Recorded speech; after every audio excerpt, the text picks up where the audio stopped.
Sure. And I'll hand this to you to start. Yeah. And we can really.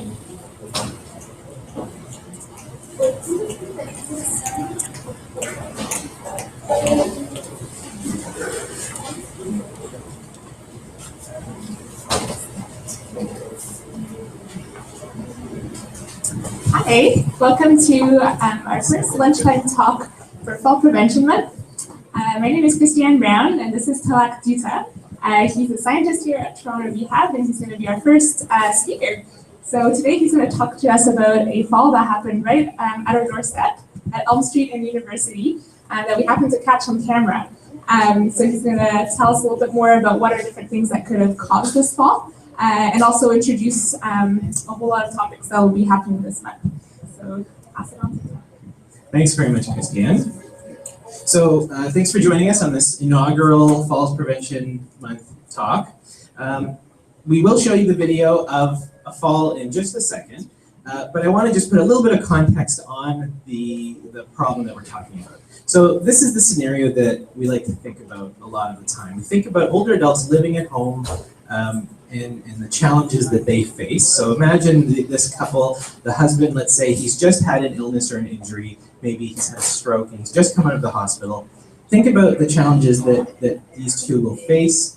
How do we keep them living in their homes where we know they want to continue to live, right? No one wants to go to a nursing home as they age. If you think about the scenario, you know, the wife in this scenario has suddenly been thrown into this role as a caregiver. She has all sorts of new responsibilities that she has to deal with, getting her husband up out of bed, into a wheelchair, into the bathroom, onto the toilet, into the bathtub, getting him dressed. We have to make sure, you know, if we think about how we support these people, we have to make sure that he doesn't fall and hurt himself, which is kind of the point of Falls Prevention Month. We have to make sure she has the tools she needs to make those things happen. So we know that we need to keep falls from happening, but we also know that exercise, you know, for them to be able to live at home and stay healthy, one of the most important things for them to be able to do is to stay active. So we have to make sure they continue to go for walks, get outside year round, regardless of whether there's snow on the ground or not. So we want to make sure we can, for them, we want to prevent falls, we want to encourage activity and mobility.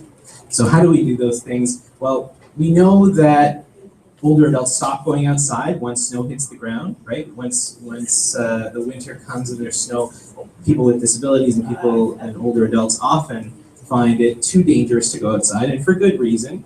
This is the fall that Christiane was alluding to that happened just outside our doors.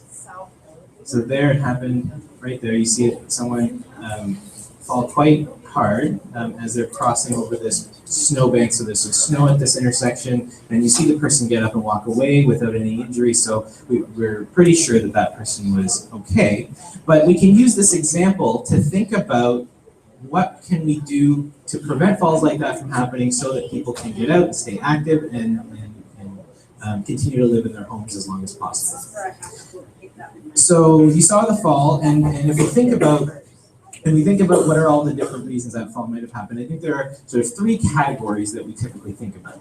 We think about things that have to do with the environment. So obviously there's some snow here, there's the design of the physical intersection that you could think about. You could think about what that person is thinking as they're going through. There's something to do with the individual as a second category. The things to do with the environment, things to do with the individual, or if they have a balance problem themselves to start with.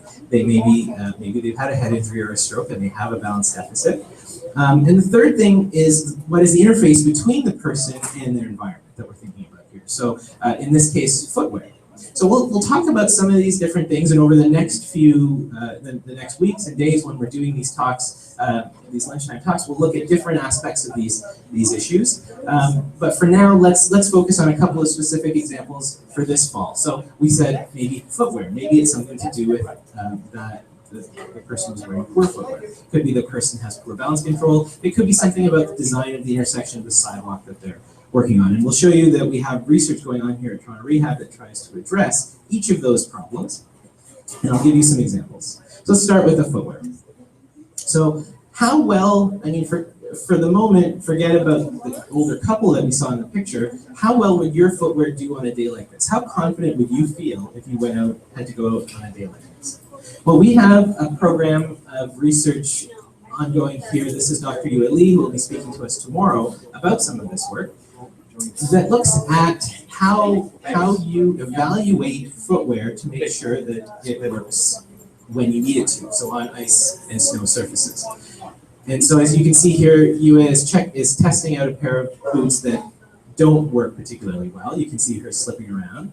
And this is her trying to get up a slight rise. There's maybe a 1 or 2 degree incline here that she's trying to get up. And you can see that she's having real trouble getting up that incline. The trick is, and the problem is for consumers and older adults that live at home, that when we go to the store to buy footwear, we don't know how well it works until we actually get out on snow and ice, and then it's too late. Then you already have the footwear there.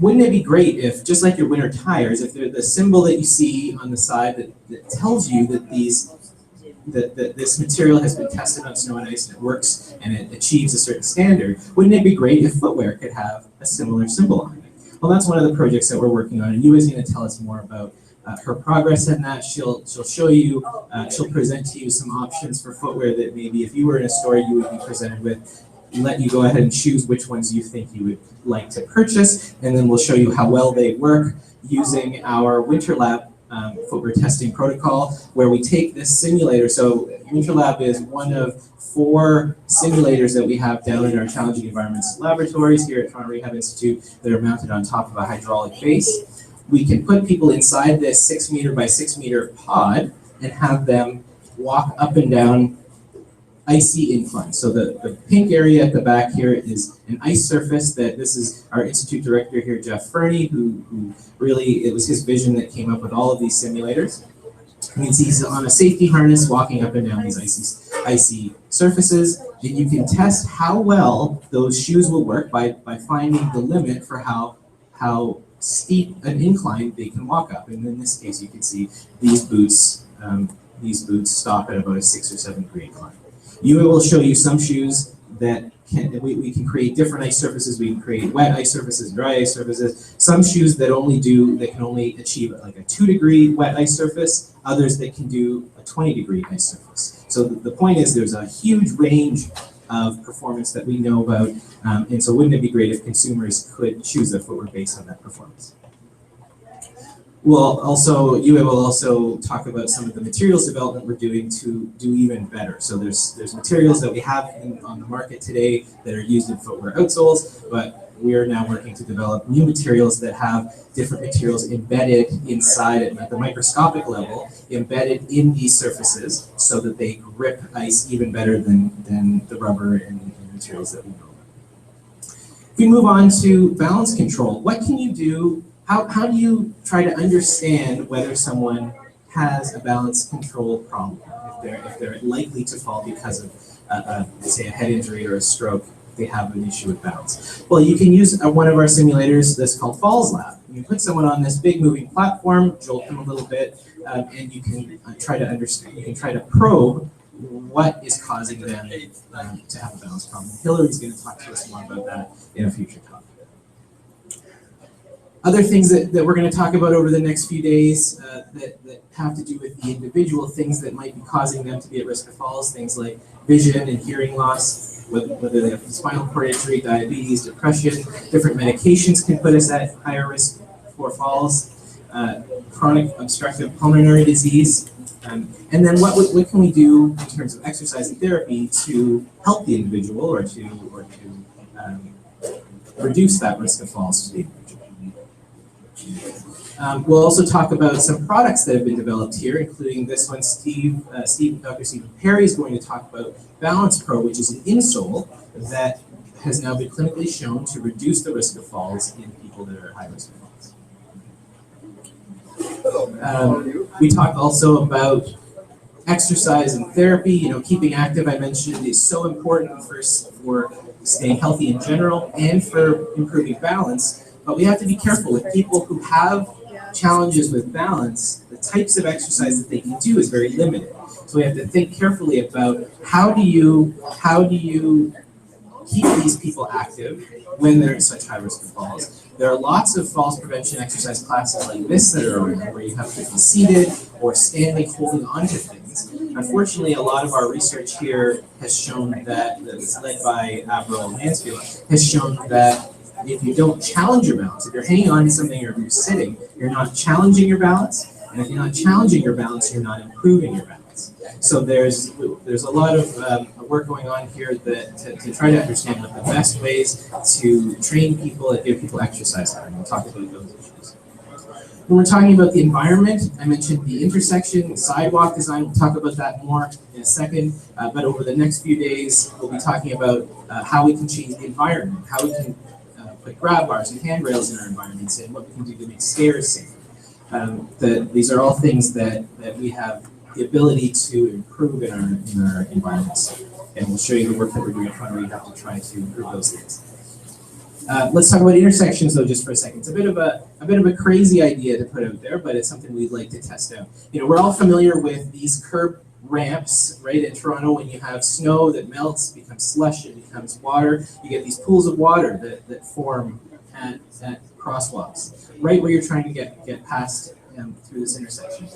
Wouldn't it be great if those pools of water didn't exist, if we thought about a different way to make this intersection more passable, different design? We actually think that intersections might be designed upside down.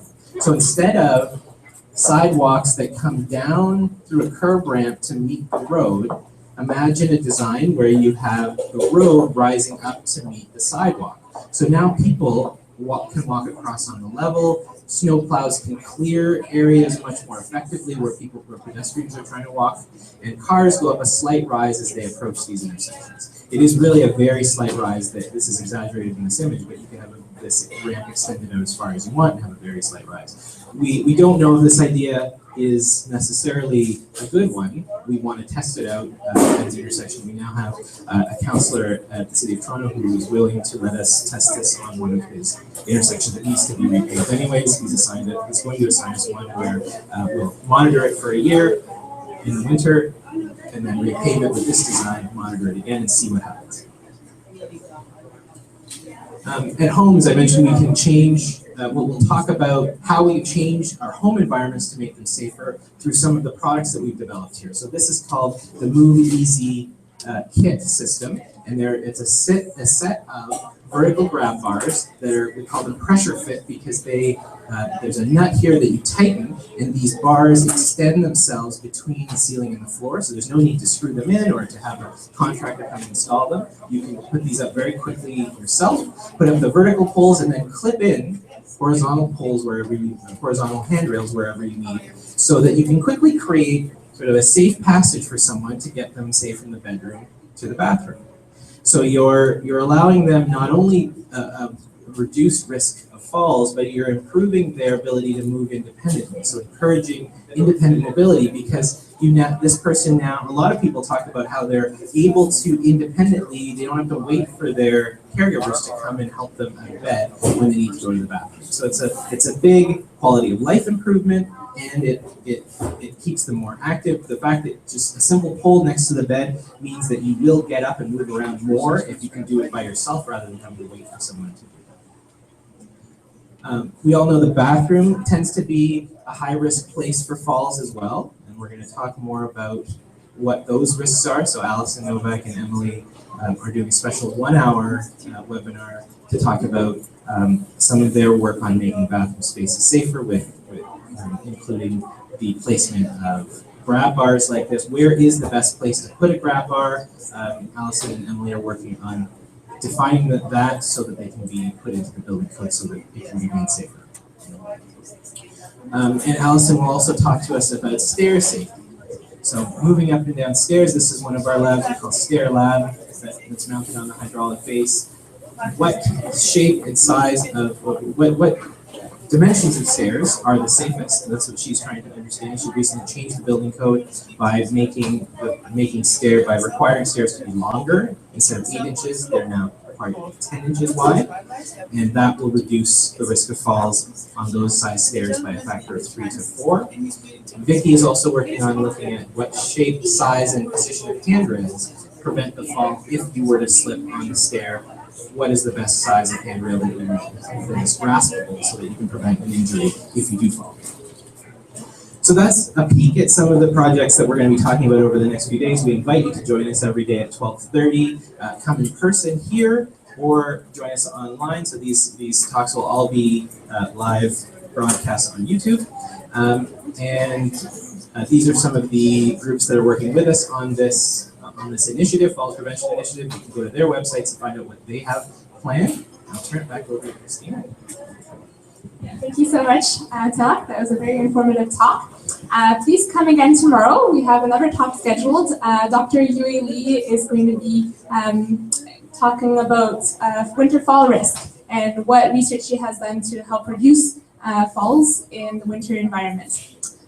So thank you. We have a tour scheduled today of our IDAPT research facilities. The next tour is scheduled on Wednesday, so please come on up for that as well. Thank you.